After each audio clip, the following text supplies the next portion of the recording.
આણંદના પેટલાદમાં પોલીસકર્મીના ઘરેથી ઝડપાયો દારૂનો જથ્થો. બુટલેગર સાથેની મિત્રતા ભારે પડી. આણંદના પેટલાદમાં હેડ કોન્સ્ટેબલના ઘરે મિત્ર બુટલેગરોએ વિદેશી દારૂનો જથ્થો મૂક્યો હોવાની એલસીબી પોલીસને બાતમી મળી હતી. આ પછી એલસીબીએ પોલીસકર્મીના ઘરે દરોડા પાડીને વિદેશી દારૂ સહિત 3.63 લાખ રૂપિયાનો મુદ્દામાલ ઝડપી પાડ્યો હતો. પોલીસે સમગ્ર મામલે હેડ કોન્સ્ટેબલની ધરપકડ કરીને અન્ય 3 શખ્સો સામે ગુનો નોંધી આગળની કાર્યવાહી હાથ ધરી.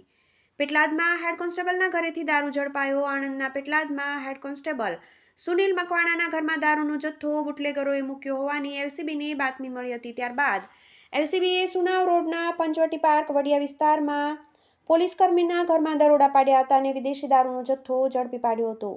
એલસીબી પોલીસને મળી હતી બાતમી. એલસીબી પોલીસને જાણકારી મળી હતી કે પેટલાદના કલાલ પીપળનો રહેવાસી મોહસિનિયા લિયાકત અલી ઉર્ફે એલકે મલેકે બહારથી ભારતીય બનાવટનો વિદેશી દારૂ મંગાવ્યો હતો. ત્યારબાદ તેણે પેટલાદના શેરપુરાના રહેવાસી મોઇનિયા મુનાફ મિયા મલેક અને તોસીફ ઉર્ફે રાજુ અનવર મિયા મલેક દ્વારા પોલીસ હેડ કોન્સ્ટેબલ સુનિલ મકવાણાના ઘરે દારૂનો જથ્થો ઉતાર્યો હતો. પોલીસકર્મીના બુટલેગર મિત્રો સમગ્ર મામલે જાણવા મળ્યું હતું કે 22 ડિસેમ્બરે રાત્રિના સમયે સફેદ કલરની સ્વિફ્ટ કારમાં અન્ય આરોપીઓ પોલીસકર્મીના ઘરે પહોંચ્યા હતા, જેમાં આરોપીઓએ પોલીસકર્મીને 2-3 દિવસ માટે વિદેશી દારૂનો જથ્થો તેના ઘરમાં મૂકવા કહ્યું હતું.